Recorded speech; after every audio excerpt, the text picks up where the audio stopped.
All right, so what we're dealing with are rational functions in 3.5. So we're going to learn about several different things with rational functions. This is one of the things that we used to teach all the time in Algebra 2 up until about 3 years ago, I guess. It changed and they took the rational function part out of Algebra 2. So this may be one of those things where even if you graduated recently, you haven't seen this in at all. So it's kind of new, but it's gonna. I think this little cheat sheet's going to help a little bit with that. So a rational function is a fraction. Okay, so this is very related to what we just went over in section R5. So it's the fraction stuff with that. The parent function, so the most basic rational function that we have is f of x equals 1 over x. Okay, so that is the parent function for this type of function. It's the basic, most plain Jane version of that we can have. Okay, now with that, there's a domain. Okay, so if you look at your cheat sheet, it says the domain comes from setting the denominator equal to 0 and solving it to get the restriction on the domain. That's exactly how we started section R5. Took the denominator, set it equal to 0, found that. So for our parent function, to get the domain, we're going to take x, the denominator is x, it's x equals 0. So that tells me that the only value for x that it can't be is 0. So the domain would be from negative infinity to 0, union from 0 to infinity for the parent function. Okay, so the domain is that for the parent function. Okay, I'm going to graph that with the calculator and let you see what it looks like. Okay, so get a picture of that. So I'm going to go fraction, alpha y equals, gets me the fraction, 1 over x. And I want you to see the picture of that. So the rational function, it's got separated pieces. This one has 2 pieces. It's got a piece that's down here in the third quadrant and a piece that's up here in the first quadrant. There is an invisible vertical asymptote that your graph doesn't show, but it's there. And you can kind of see how it shapes the graph. That's what an asymptote does. The range for this is affected by the horizontal asymptote out of that. The range for this one, so the range for the basic parent function of the rational is all y's as long as y does not equal 0. Or from negative infinity to 0, union 0 to infinity. Depending on what the horizontal asymptote is, the range can change. Okay, and we'll talk about that. And it could be a transformation could do that as well. And we'll talk about transformations in just a little bit. Review those things from 100. Okay. Now, according to the rules there, on the little cheat sheet, the vertical asymptote, it says on vertical asymptotes, it says from the simplified version or the simplified factored form of the rational function, set the factors from the denominator equal to 0. So after you've simplified it, set the denominator's factors that are left equal to 0, solve it for x. Those are going to be your vertical asymptotes. Okay, so vertical asymptotes for this problem, well, it's simplified there. We got 1 over x. There's nothing you could do. So your vertical asymptotes, vertical has a C in it, doesn't it? Vertical asymptotes is at x equals 0. Okay, if you look at the graph, right here, x equals 0 is the y-axis. That graph is shaped by that. It's kind of like a wall. That graph can get up here close to it, but it can never pass through that vertical asymptote. It'll never cross through that. So vertical asymptote's like a wall. Okay, it's going to come from the denominator of the fraction. Okay, the horizontal asymptote, when you look at those rules for the horizontal asymptote, the rules say, here and zoom into those rules, either the original problem or the simplified version. Doesn't matter which one you look at, the rule's the same.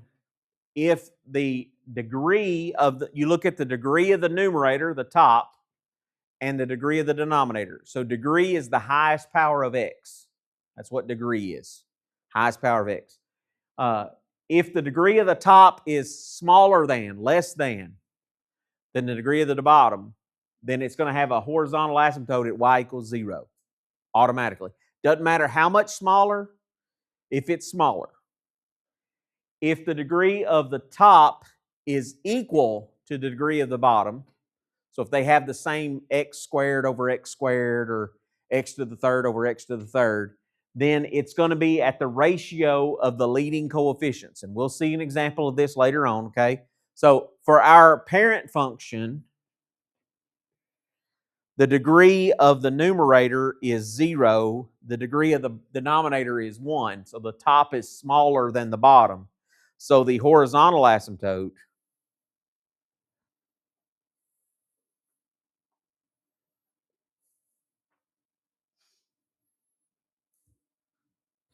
is y equals 0. If I look at the graph of the equation, go on my calculator at the graph, that horizontal asymptote is the x-axis there. See how the graph is shaped by that? It's kind of like the wall of the vertical asymptote.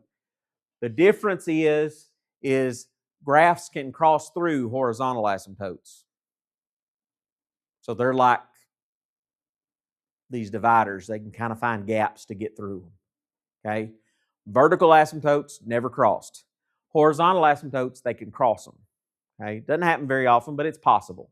Okay? But you will still see that shape happening. It kind of bends the graph for you. Okay? That's what a horizontal asymptote does. Okay? Now, oblique asymptote, if we look at our cheat sheet, the oblique asymptote is a slanted line. It's a y equals mx plus b line. It would cause the graph to have a shape that went up and to the left, up and to the right, or down and to the left, or maybe down and to the right or up and to the left. It would cause that to happen. When the only time that happens is the degree of the numerator is 1 more than the denominator. So that would be like x cubed over x squared, x to the fourth over x to the third, something like that. And we'll see an example of that in a little while with that. But these are the rules for when asymptotes happen and how they happen. Okay? It's all based on degree of the numerator versus degree of the denominator. All right. So parent function, most basic graph, that's what it looks like. Everything else is kind of based off of that. So they're all going to look similar to this, but it depends on the pieces how similar it looks, okay? So the next thing that I want to talk about is taking a little bit of time to review transformations. Okay, so transformations.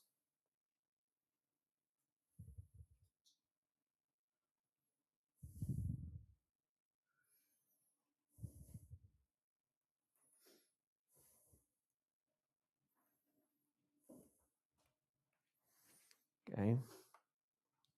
Here's our first one. 1 over x plus 5. If you remember from 100, and you may or may not, I hope you do, but if you don't, that if you take the function and you add something on the outside of that, that's going to shift it up k units. If you take that function and you subtract, what direction do you think it goes? Down.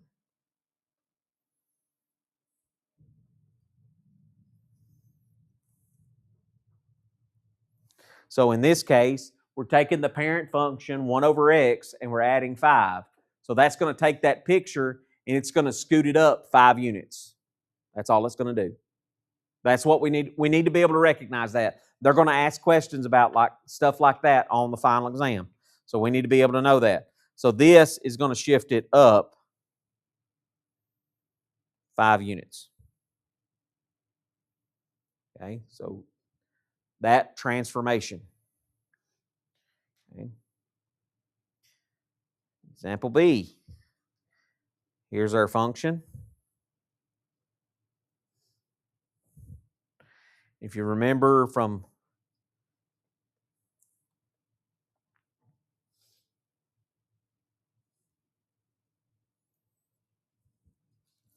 if you add and subtract on the inside of the function. So on the inside of the function, adding moves left. Subtracting moves right. So this would be an example of something moving on the inside of the function. It's got a -2 on the inside of that function. It's in there with the x. So a -2 is going to shift that thing to the right 2 units.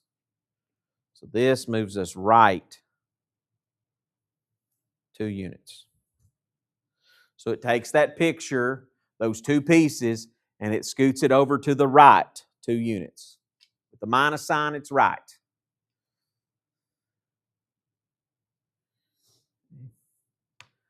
Let's put it together here.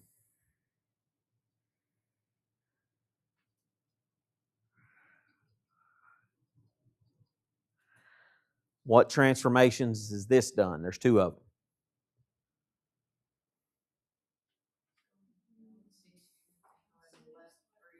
Yeah, so this part is down 6, and this is left 3. 2 transformations happening there. So down 6, left 3. Using those rules that they gave us there.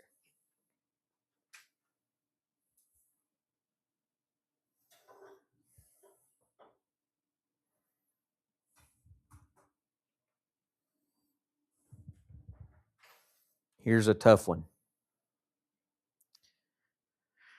Because it looks like they've changed the game altogether. They put a different number up there, so it doesn't even look like my original problem. They put a 4 on top. What we've got to think about is that is actually 4 times 1 over x. That's the same thing as that, okay? And in our transformation rules, if you multiply the function by something bigger than 1, that's going to be a, so if a is greater than 1, that's going to be a vertical stretch. If a is between 0 and 1, that's a vertical compression.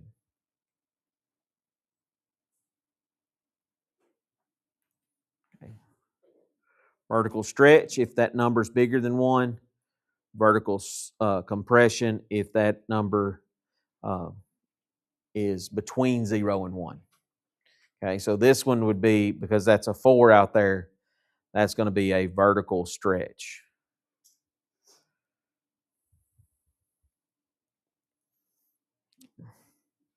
Transformation rules from Math 100. That's what those problems are all about. Okay, so remembering our transformation rules from back in Math 100. Been a minute since we've done those, but definitely something you need to brush up on if you don't remember those things. We're brushing up on them now. That's what we're doing. Okay.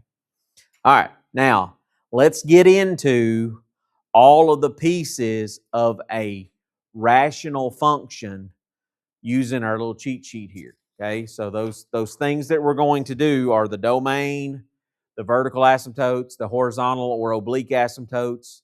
If we have those, we're going to find those. Okay, so those are the things we're going to do here with this. So the instructions would say, state the domain.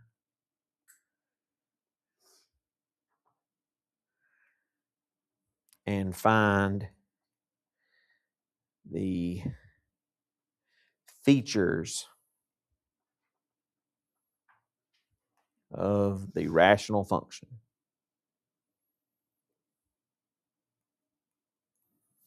So the features are those things on this sheet. That's what the features are. Okay.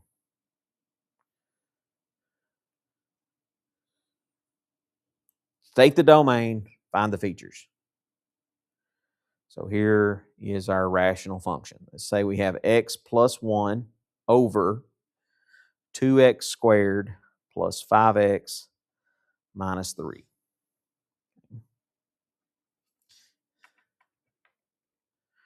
All right.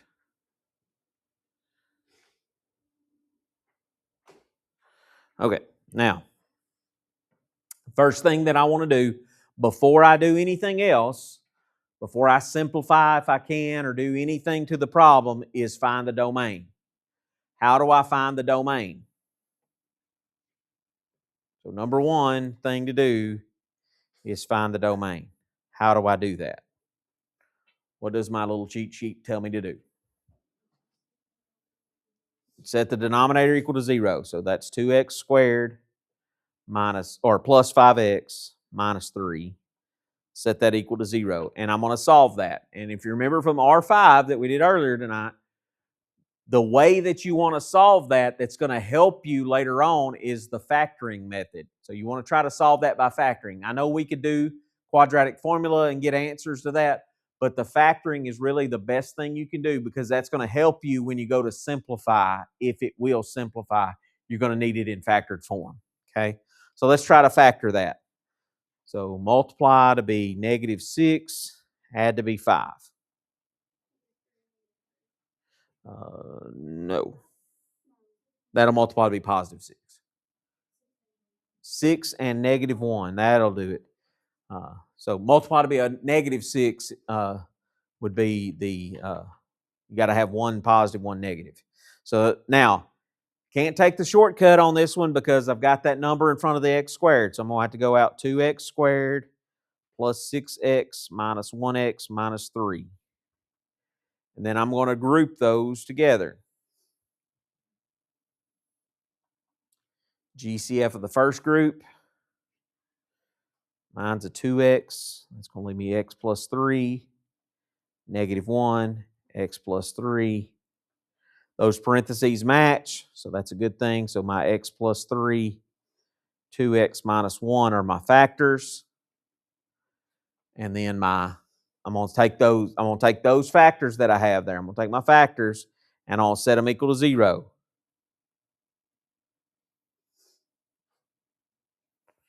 And I'm going to solve those.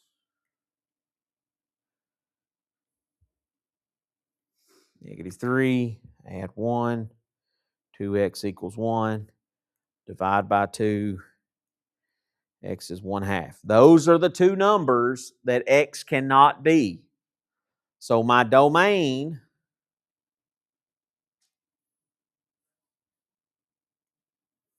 in set notation is going to be all x's as long as x does not equal -3 and +1/2.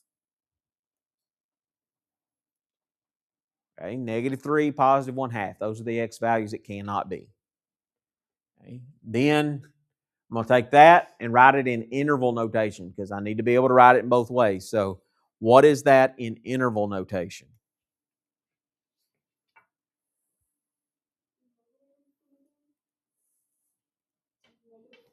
Good.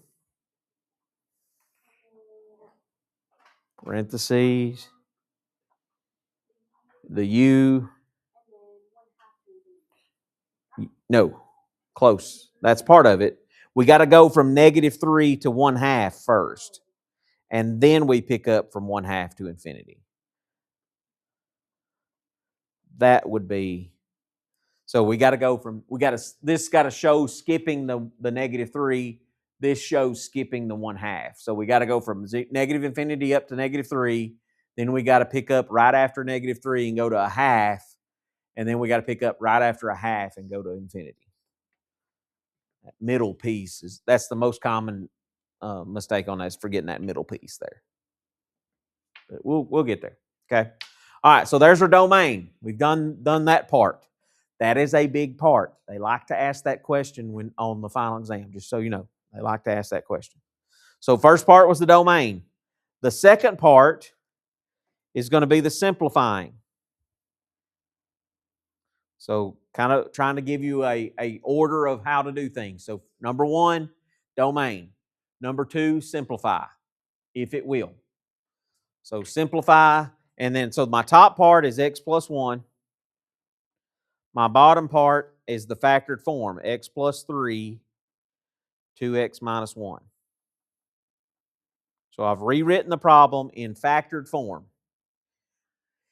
If it simplifies, it's going to be like it did in R5, where if we got the same thing on top and bottom, we're going to cancel one of those out. In this case, I don't have the same thing in top and bottom. I've got an x plus 1 up there. I got a 2x minus 1 and an x plus 3. They don't match. So it doesn't simplify any. That's okay. Doesn't have to. It's nice if it does. Okay? Now, what does that do for us? Okay? Now, what that creates or doesn't create, so I'm going to put a star here. This is something that's not on your cheat sheet, and for some reason, I thought I put it on there, but it's not. If there is a cancellation, if there is a canceled factor,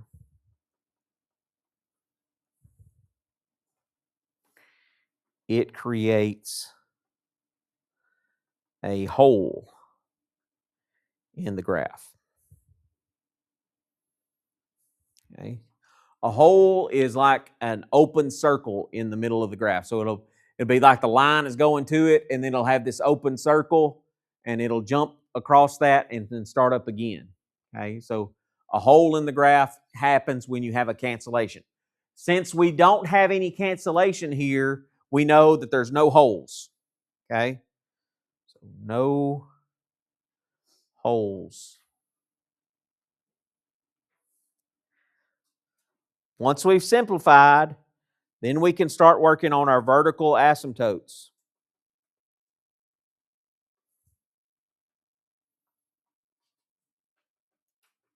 The vertical asymptotes, and I will usually abbreviate those VA from here on out, just so we don't have to write vertical asymptotes out the whole night.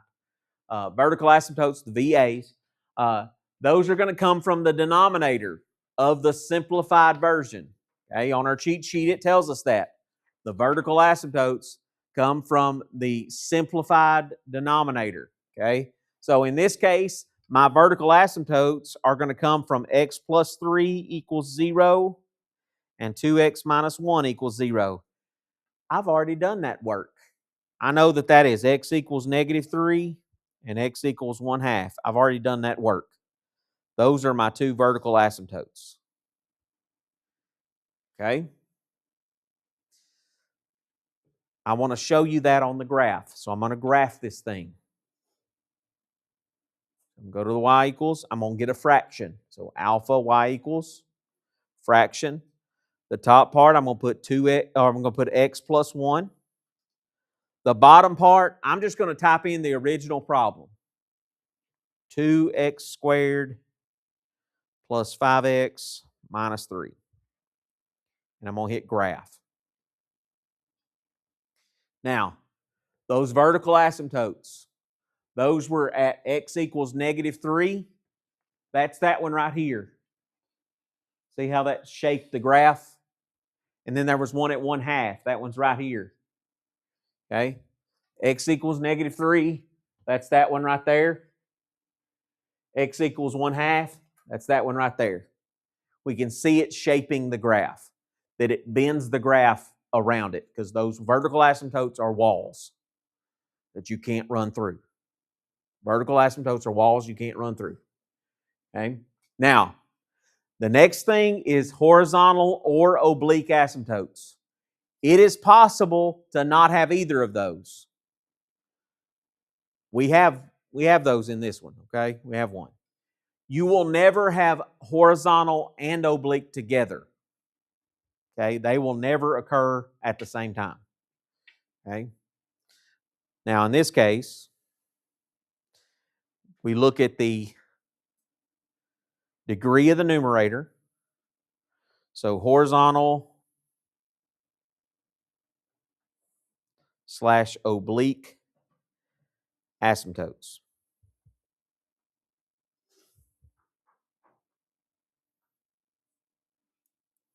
HA for horizontal, OA for oblique. That's how I'll abbreviate those, okay? So we need to look at either the original problem or the factored form. I like looking at the original because I don't have to think about what the degree is. I look at the highest power of x. So the original problem, I've got f of x is equal to x plus 1 over 2x squared plus 5x minus 3. The degree of the numerator in this problem is 1. That's the exponent on the x. It's 1.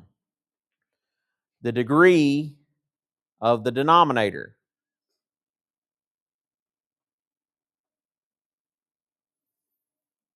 is 2. It's got x squared. That's where that's coming from. X squared is where that's coming from. 2x squared. The x squared is where the degree is coming from. Okay? That tells me that the numerator is smaller than the denominator. That's the first rule under horizontal asymptotes. That the numerator is less than degree of the denominator, then we automatically have a horizontal asymptote. So HA is y equals 0. If the numerator is smaller than the denominator, it's automatically y equals 0. There's no calculation to do to it. There's nothing to do. Okay? If you look at the graph, where's everything flattening out at? Horizontally, it's at y equals 0. You see that happening to the graph, it goes together. Okay? Those go together. The picture and what's happening and what we're finding goes together. Okay? Because we have a horizontal asymptote, on the oblique asymptote, we have none. Okay? Again, you will never have a horizontal asymptote and an oblique asymptote together. They do not happen at the same time, ever, on a rational function. They do not occur together.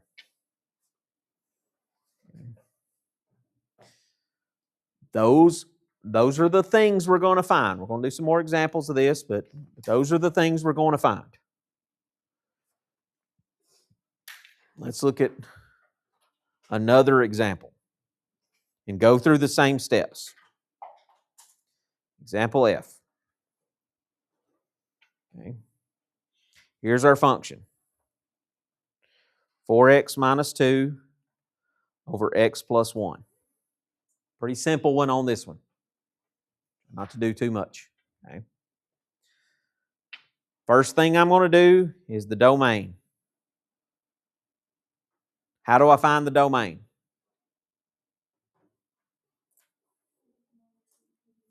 All right, so x plus 1 equal to 0, x equals negative 1. So my domain is all x's as long as x does not equal negative 1. What is that in interval notation?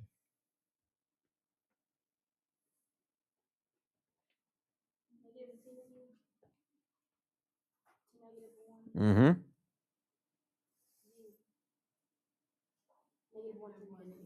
Yeah, there you go. Good job. Yeah. It's all right. It's a good thing to think about it. All right, so we've got our domain. Now we want to simplify. So if I look at the numerator, it'll factor a little bit. How does that factor?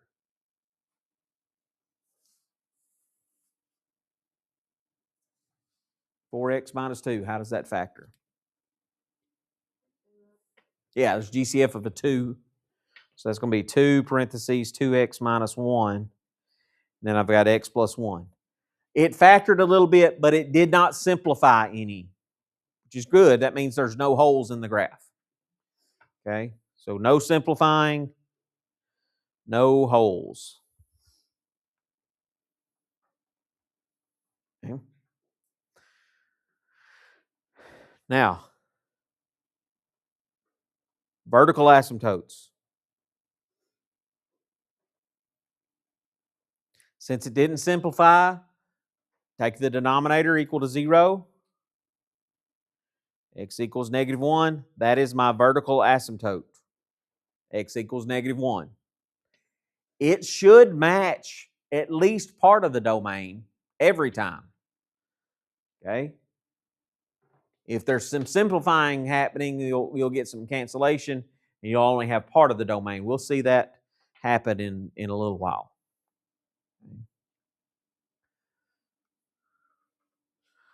All right, so let's get the horizontal or oblique asymptote. So HA, OA. It's one or the other. So when I look at this one, I look at the degree of the numerator. What's the degree of the numerator for this problem? What's the power on x up here? No, 1. What's the power on x down here? 1. They are the same. What's our cheat sheet say about them being equal? The ratio of the leading coefficients. So the leading coefficients are the numbers in front of x here. 4/1. So we got a horizontal asymptote at y equals 4. If we have a horizontal asymptote, what does that mean about the oblique asymptote? None.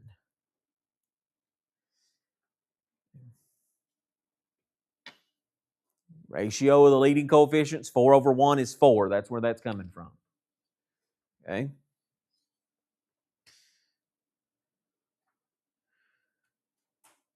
Question so far? Kind of starting to follow a pattern and deal with something going on there. Okay. Let's go. Example G. Make sure I'm getting all of the different ways of doing this. Yeah. Okay. All right. So here's this one. G of x. Let's do x squared plus 5x minus 14 over x minus 1.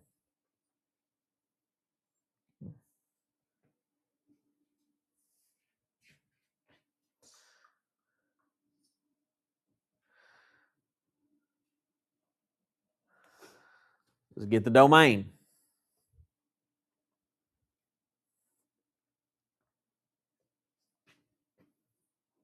Set the denominator equal to 0.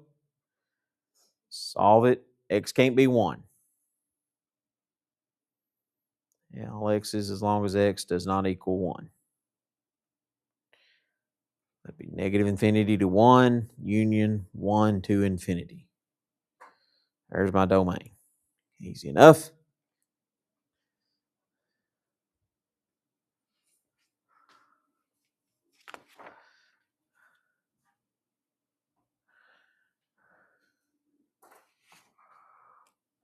Now, simplify. Let's see if we can simplify. So I'm going to factor the top. Multiply to be 14, add to be, or excuse me, multiply to be -14, add to be +5.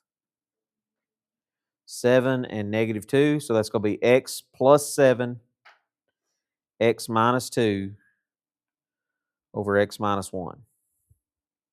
So there's the factored form. Is there anything that cancels? No. So what's that mean about holes? No holes.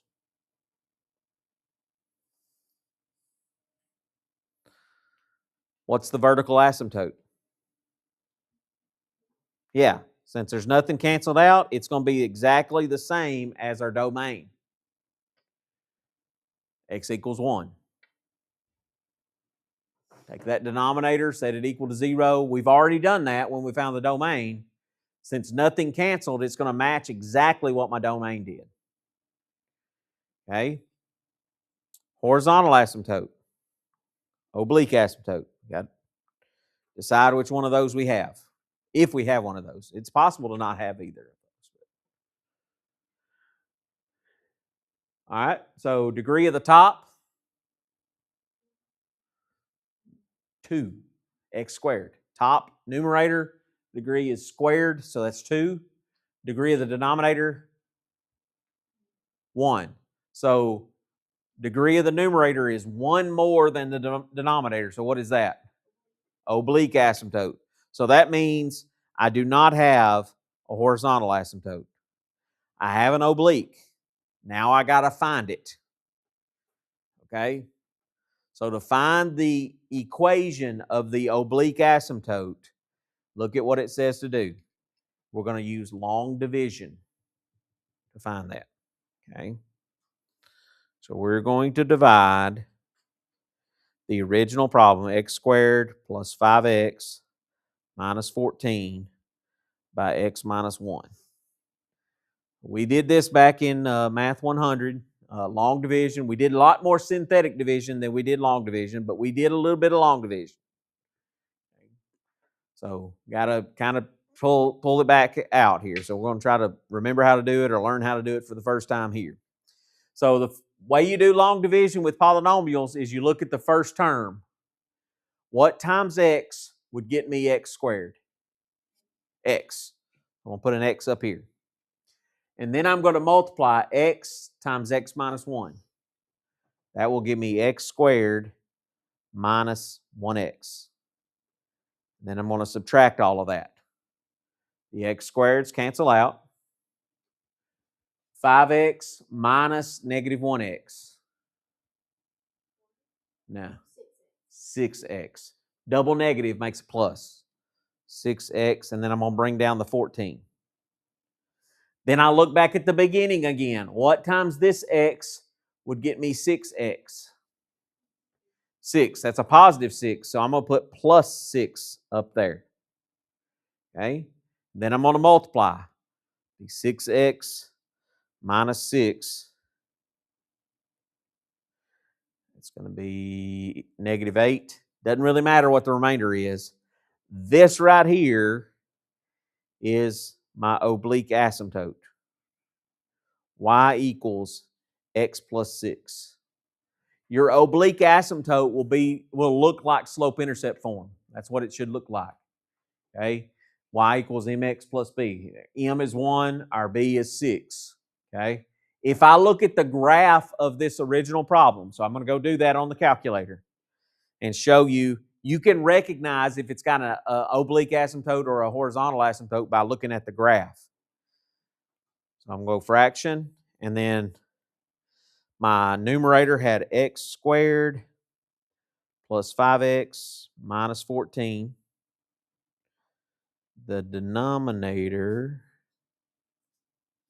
had x minus 1.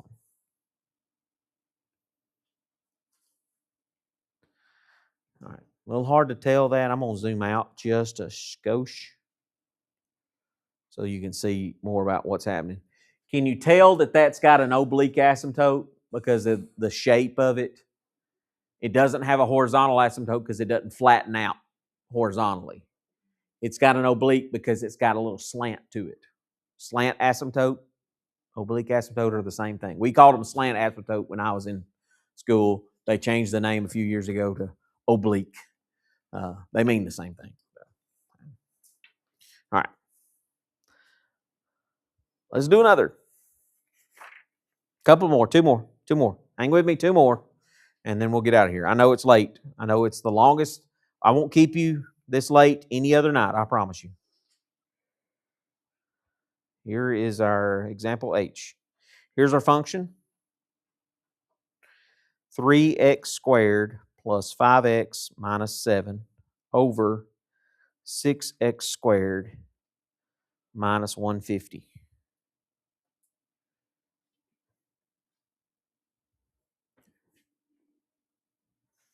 Okay. Let's get our domain.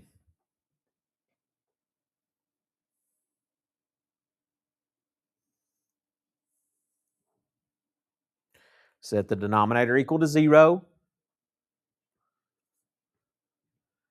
Solve it by factoring if possible. So let's factor that. Does 6 go into 150? How many quarters is $1.50? 6. Again, I'm just trying to factor. I'm not trying to solve it any other way other than by factoring. That's the way I want to solve this, is by factoring. And then I know that x squared minus 25 is x plus 5, x minus 5.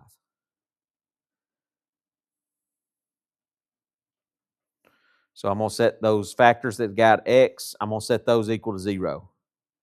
Get x equals -5 and +5. So my domain is all x's as long as x does not equal plus or minus 5. So there's a case where you can use that plus or minus. I'm going to use the factored form there, 6 x plus 5, x minus 5. I'm going to need that when I go to simplify, if possible. What is that in interval notation, that domain?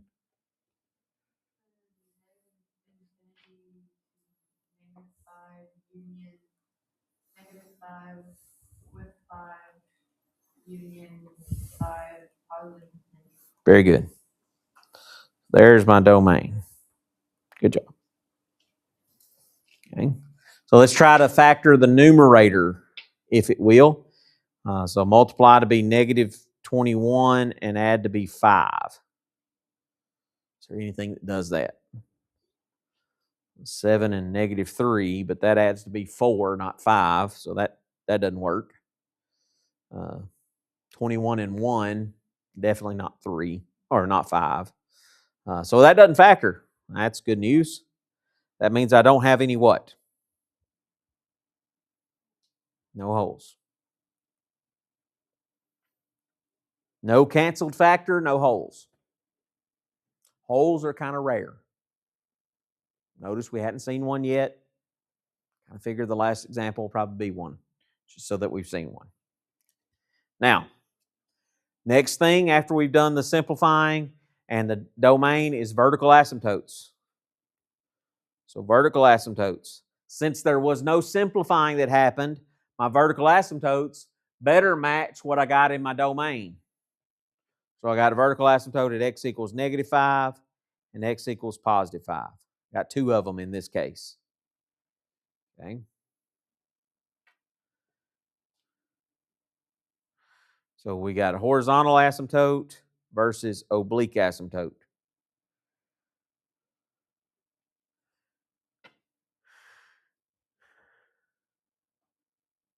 What's the degree of the numerator, the top part? 2. What's the degree of the denominator? Ooh, they're equal to each other. So what's the rule? Horizontal or oblique? Horizontal at y equals the ratio of the leading coefficients. That'd be 3/6, which reduces to be 1/2. So we have a horizontal asymptote at y equals 1/2, and that means we have no oblique asymptote because you can't have both of those. You got one or the other. Now, I want to verify that all by looking at the graph of my equation. So I'm going to look at that with my calculator. So alpha y equals, get me a fraction. I got 3x squared plus 5x minus 7. Then on the bottom, I got 6x squared minus $1.50. And I'm going to hit zoom 6 to reset my window to the 10 by 10. All right. So horizontal asymptote at y equals 1/2. You can see it flattening out right there. It's flattening out right there. Got a vertical asymptote at -5. 1, 2, 3, 4, 5 right there. +5. 1, 2, 3, 4, 5 right there. We got the vertical asymptote happening there too. We can see those things happening on the graph. The algebra and the graph tie together to make that work. So again, horizontal asymptote, we see it flattening out just above the y-axis there. That's that y equals 1/2. And then we have a horizontal asymptote at -5. That's that one there. And here's our horizontal or our vertical asymptote at +5. So we got those things happening. We can see them on the graph. We can find them with the algebra and the rules. Okay. All right. One more. Last one. We'll get out of here. Example I. Here's our function. F of x is equal to x cubed plus x squared divided by x squared minus x minus 2. There is our last one of the night. X to the third plus x squared over x squared plus or minus x minus 2. Okay, so let's get the domain. That's always the first thing I do. If it asks me to find the domain, I got to do that before I do anything else. So set the denominator equal to 0 and factor it if you can. Multiply to be -2, add to be -1. +1, -2, so that's going to be x plus 1, x minus 2. That's my factored form that I'm going to use later. Set those factors equal to 0. I got x equals -1, x equals +2. So I'm going to go over here. I'm going to write that factored form of the denominator down because I'm going to use it in a minute.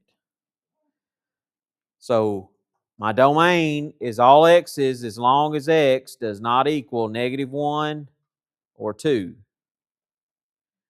In interval notation, that'd be -infinity to -1, union, -1 to 2, union 2 to infinity. Done several of those. We'll be getting back in the swing of being able to do that. Now, how does the numerator factor?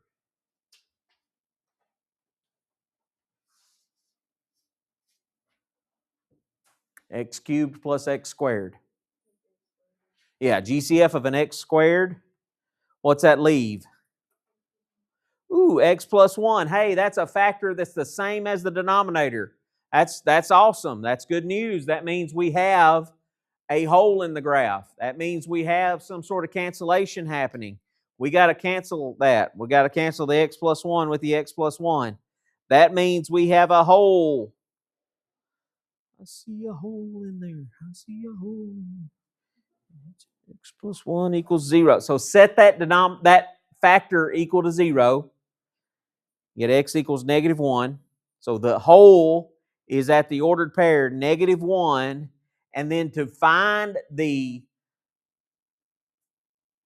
place where that exists, where that hole would be, we're going to plug in -1 into the simplified version.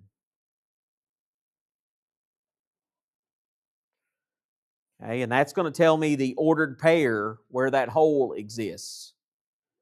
So that's going to be +1 over -3. So that's at -1/3. So the y value is -1/3. There is a hole in the graph at -1, -1/3. So down there in the third quadrant. Just barely into it, but it's there. There's an empty spot. There's a little open circle in there at that spot. That's what we find out. Now, because there was a cancellation, that also changes our vertical asymptotes from what we've seen so far. Now our vertical asymptotes are only the denominators from the simplified version. So the simplified version, remember, is right there. That's that x squared over x minus 2. So the only vertical asymptote I'm going to have is going to be x minus 2 equal to 0, which is x equals +2. That's the vertical asymptote.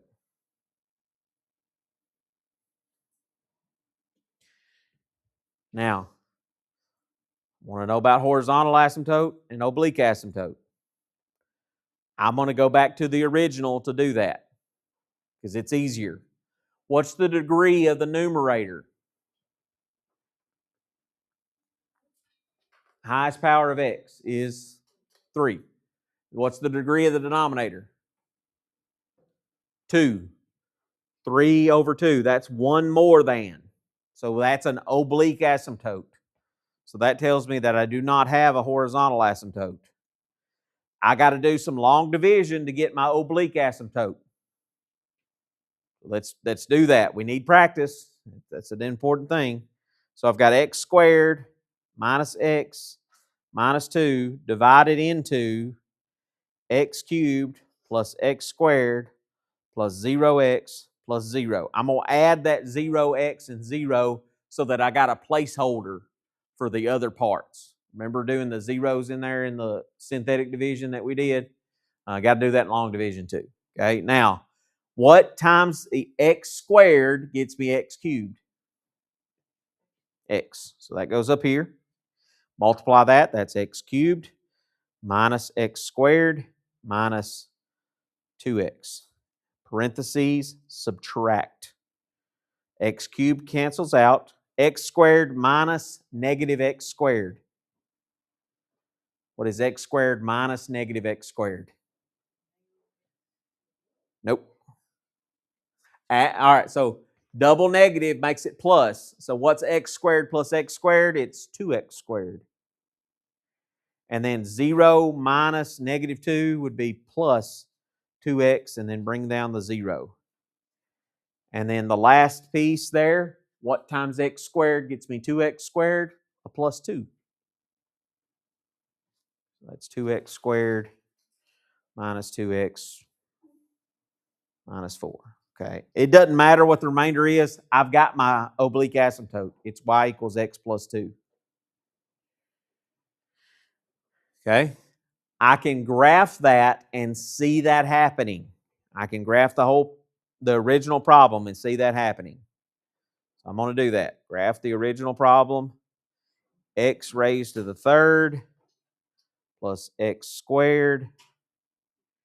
On the bottom, I got x squared minus x minus 2. Hit graph. I see it's got a slant asymptote or an oblique asymptote because it's slanted. Vertical asymptote is happening right there at that x equals 2. That's the only one that I see. There is a hole. If I hit trace -1, notice that it does not give me a y value. That's because there's a hole right there. So that's the reason I don't get a y value by graphing the original problem. Okay, but we can see the slant asymptote or the oblique asymptote. We can see the vertical asymptote. There's no horizontal asymptote in this one. Okay, so on the in this section, good practice problems in 3.5 would be 1 through 105 odds. Again, that's a lot, but you pick your choice on which ones to work.